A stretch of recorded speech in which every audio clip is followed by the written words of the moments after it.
This is today's cyber news for October 6, 2025.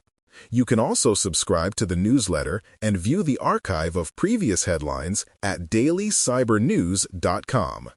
Attackers are delivering malicious calendar files to compromise Zimbra Collaboration Suite mailboxes, turning a routine meeting request into a takeover. The trick abuses how calendar invites are parsed, so embedded script content can run when the server or client processes event details. Victims report unauthorized mailbox rules, data theft, and persistence that starts with a simple .ics file and ends with a quiet foothold. The lure works because many mail servers auto-ingest calendar metadata to help users, and that convenience becomes an attack path. Early reporting points to a newly assigned flaw affecting recent builds, with exploitation seen in targeted phishing against self-hosted Zimbra. Parsing often occurs before traditional attachment checks, so detections can lag.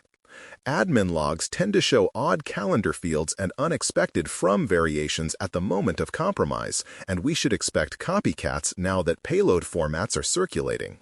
Recommendation: patch to the newest fixed Zimbra release and temporarily restrict automatic calendar ingestion from untrusted senders. Researchers showed that Amazon Web Services' distributed tracing service, called X-Ray, can double as a covert command and control channel that blends into everyday telemetry. Because traces and segments are normal observability noise, an implanted workload can send beacons and receive tasking without tripping basic egress rules. The technique rides standard cloud APIs and resource names, so perimeter tools see trusted control plane traffic rather than odd domains or raw sockets. In tests, operator traffic moved across accounts and regions, leaving audit entries that look routine unless you correlate identity and volume anomalies. The risk is higher where many roles have broad X-ray star permissions and thousands of microservices, push traces. Blue teams can still catch it by tying unusual service names, segment sizes, or bursty trace activity to specific identities and change windows. Expect red team toolkits to package this pattern, accelerating criminal copycats. Recommendation: enforce least privilege access for X-ray and alert on anomalous trace volumes, service names, and segment patterns tied to distinct principals. Internet sensor networks recorded a sharp five-fold jump in hosts probing Palo Alto Networks' Global Protect and login portals over a short window, the highest activity in 3 months. Waves like this typically precede mass exploitation as actors map exposed targets and test payloads at scale. Telemetry showed more unique IPs and consistent requests for authentication and device check paths, which often signals broad reconnaissance rather than a single crew. Even without a brand new CVE, attackers revisit older flaws, weak multi-factor policies, and credential stuffing, especially where hybrid work demands public portals. Organizations with remote footprints are exposed because VPN endpoints invite global discovery. Logs during these spikes frequently show repeated failed logins, rare user agents, and bursts from cloud-hosted scanners. The practical takeaway is to expect opportunistic campaigns pairing scanning with password sprays and session hijacking. Recommendation: minimize portal exposure, enforce multi-factor authentication, and watch external logs for spikes and failed sign-ins and unusual user agents. The U.S. Cybersecurity and Infrastructure Security Agency expanded its known exploited vulnerabilities catalog with bugs already used in real attacks, spanning consumer gateways, enterprise platforms, build tools, and the ubiquitous bash shell. Inclusion in that list is significant. It triggers federal remediation deadlines and sends a clear signal to everyone else about patch priority. These entries usually arrive with working exploits or detailed techniques that make them attractive for fast scanning. Mixed fleets and third-party hosting are especially at risk, where asset inventories are incomplete and appliances update outside normal patch cycles. Adversaries pivot quickly to newly listed items, chasing the slow patchers. Visibility gaps often sit around shadow IT, remote sites, and edge devices that lack centralized management. Teams should expect fresh scanning tied directly to the latest additions. Recommendation: cross-check assets against the new entries and prioritize patching or compensating controls with tracked exceptions and deadlines. Discord disclosed that a third-party customer service provider was compromised, exposing data for users who engaged with support or trust in safety, while the platform itself remained unaffected. Stolen records included names, emails, usernames, limited billing details like last 4 digits, and a smaller set of scanned government IDs tied to age verification. Attackers reportedly attempted extortion, which is common when vendors hold identity proofs and ticket histories. The incident illustrates how support workflows concentrate high-value personal data and conversation context that can supercharge phishing. Discord revoked access, notified affected users, and pulled in law enforcement while reviewing vendor safeguards. The near-term risk is tightly targeted social engineering that references genuine tickets to build credibility. Companies that outsource support face similar exposure if access scopes are broad and retention windows are long. Recommendation: treat unsolicited support outreach with skepticism and tighten vendor data retention, access scopes, and monitoring around identity documents. Park Mobile agreed to resolve claims from its 2021 breach with a payout that works out to about $1 per affected user, which is common in massive privacy cases where proving individual harm is tough. The original compromise exposed names, phone numbers, emails, and partial license plate data, and it sparked phishing and credential stuffing attempts in the months that followed. Plaintiffs said Park Mobile didn't safeguard data or notify quickly enough, while the company pointed to its investigation and improvements. Courts still have to finalize the mechanics of distributing funds. The broader lesson is that litigation often brings symbolic accountability rather than meaningful restitution for users. If you reuse those credentials elsewhere, rotating passwords and enabling multi-factor authentication is still the smart move. Recommendation: change any reused passwords and turn on multi-factor where possible. Academic researchers published Wiretap, a technique that can exfiltrate secrets from Intel software guard extensions enclaves by leaning on microarchitectural and bus-level side channels rather than breaking crypto directly. SGX is meant to keep code and data safe even from the host operating system, but a long line of side-channel work shows how isolation can leak under certain conditions. The team demonstrated practical signals that can recover sensitive material, highlighting that guarantees depend on fragile hardware assumptions. Cloud confidential computing, where multiple tenants share hardware, is the most sensitive to this kind of research.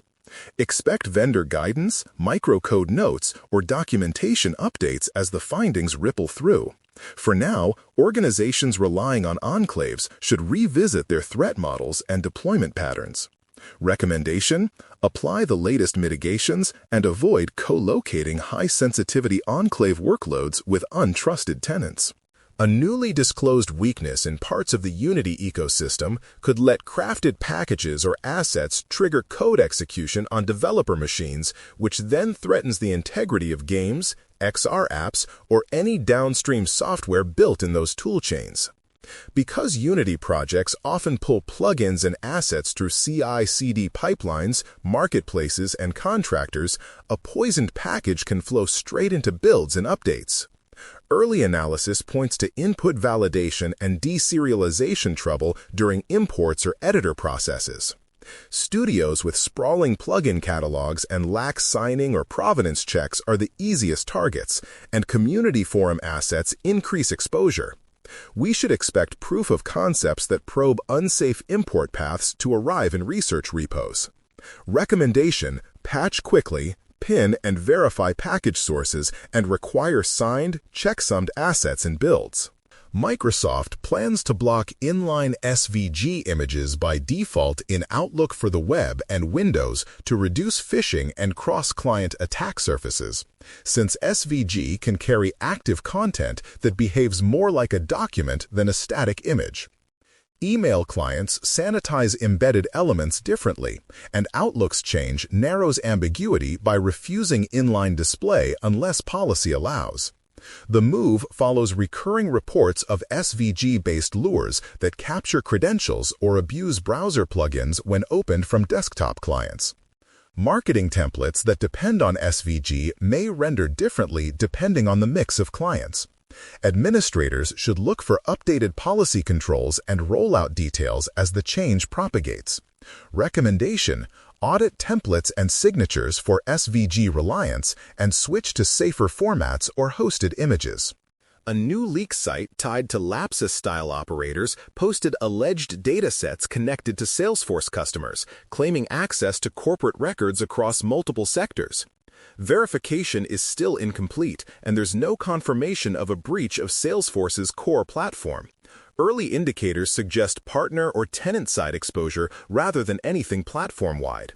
The site teased snippets to pressure named brands, a familiar tactic to convert attention into extortion leverage.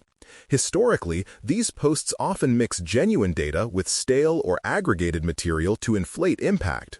For any actually affected companies, near-term risk centers on targeted phishing, account takeover, and relationship fraud using stolen contact lists. Expect statements as firms compare samples against internal records. Recommendation: monitor for brand mentions on leak sites, enforce step-up authentication on Salesforce users, and scrutinize partner access scopes.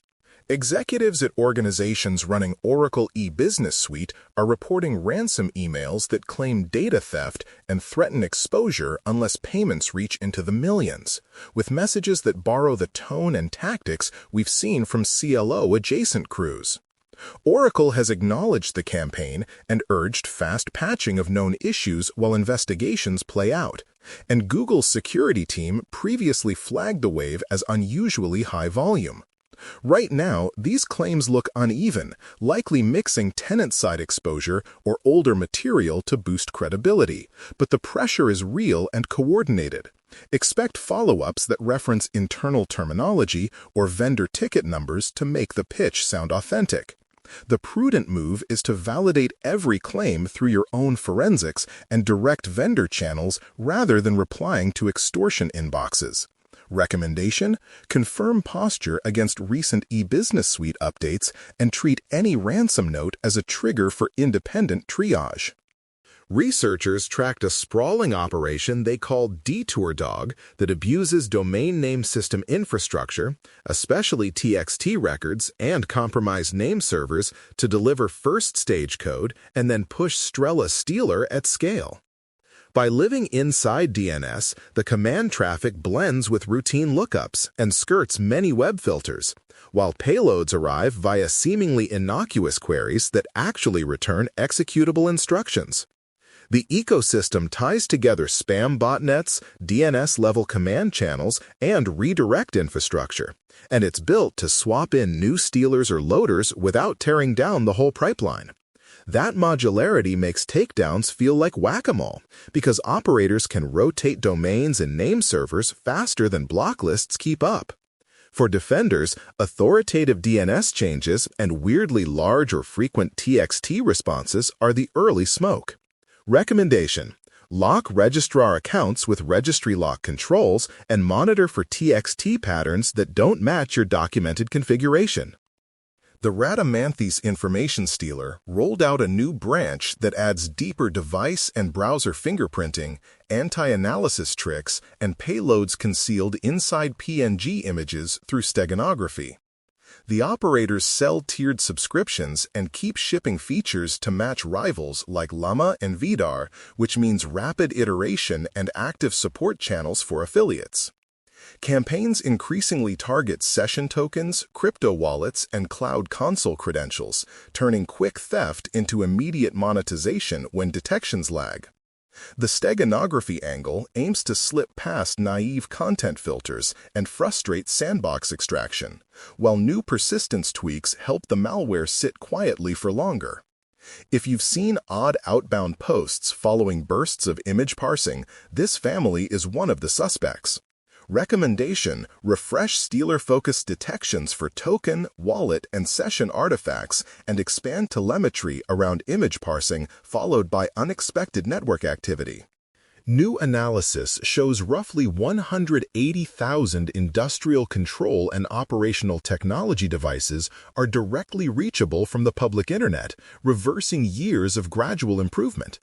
Exposure is rising as older systems never meant for online use stay in service, and newer deployments get posted on the internet for convenience, creating a dangerous blend of legacy protocols and modern accessibility. The risk isn't just downtime. Safety incidents and environmental harm become plausible when control endpoints are browsable or lightly protected. Sectors with distributed sites, manufacturing, water, and energy show persistent gaps in segmentation and remote access hygiene, especially at small facilities and remote stations. If you think of every exposed controller as a potential emergency stop tied to the open web, the urgency becomes clear. Recommendation: remove direct exposure, require VPN-only access, and inventory remote protocols across plants and field sites.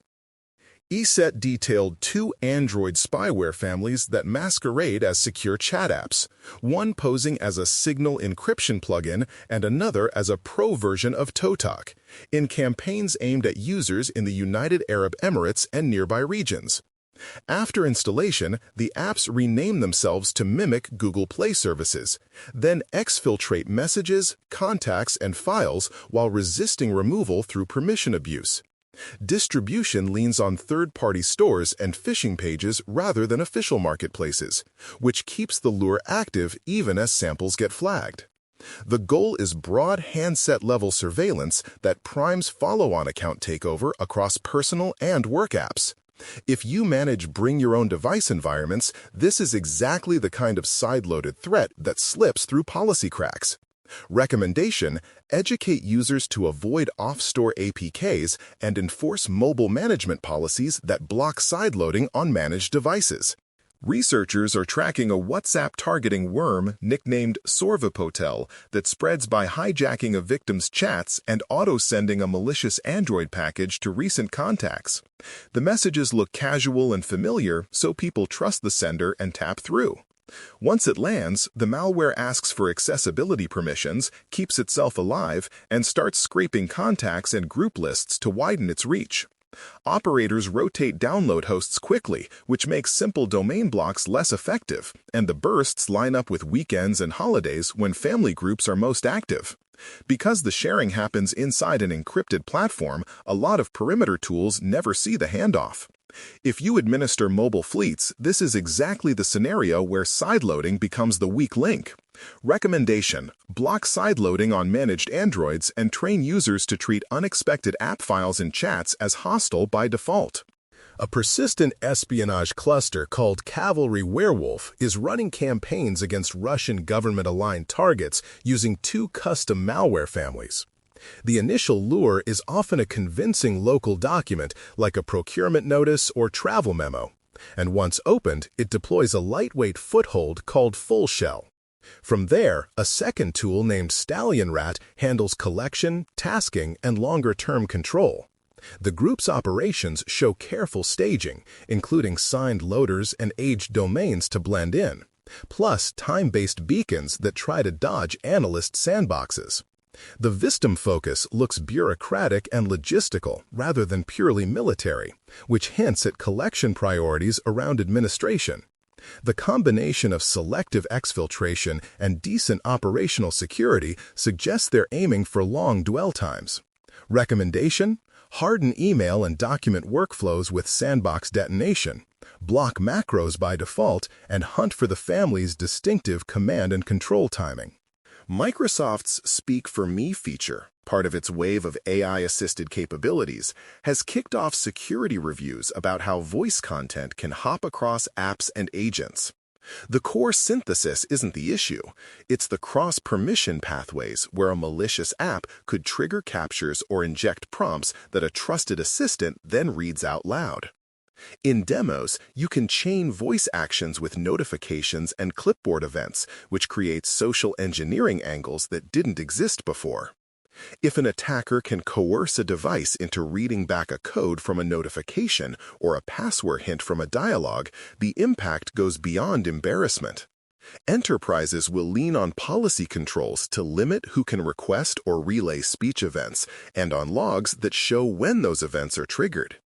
Expect guidance to evolve as the feature rolls out and real-world misuse patterns emerge. Recommendation: pre-stage group policies that restrict voice features to vetted apps and trim sensitive content in notifications. A financially motivated group operating in Chinese language ecosystems is running end-to-end campaigns that start with search engine poisoning and malvertising, then funnel victims through slick fake download portals. The installers look polished and name-check popular software, but they drop modular stealer payloads that harvest browser tokens, cloud console profiles, clipboards, and crypto wallets. The infrastructure overlaps with ad fraud networks and affiliate cash-out schemes, which blurs the line between gray market promotion and outright theft. To stay ahead of block lists, they refresh domains frequently and use content delivery fronting to hide origin servers. The victims range from consumers to small businesses that go hunting for free utilities and click the first result. Cleanup is messy because session tokens and OAuth grants linger even after passwords change. Recommendation: block search ads for software and corporate browsers, allow list official download domains, and watch for sudden token refreshes or unfamiliar grants. Signal has begun rolling out a post-quantum upgrade to its key agreement, adding a lattice-based key encapsulation mechanism alongside today's elliptic curve cryptography.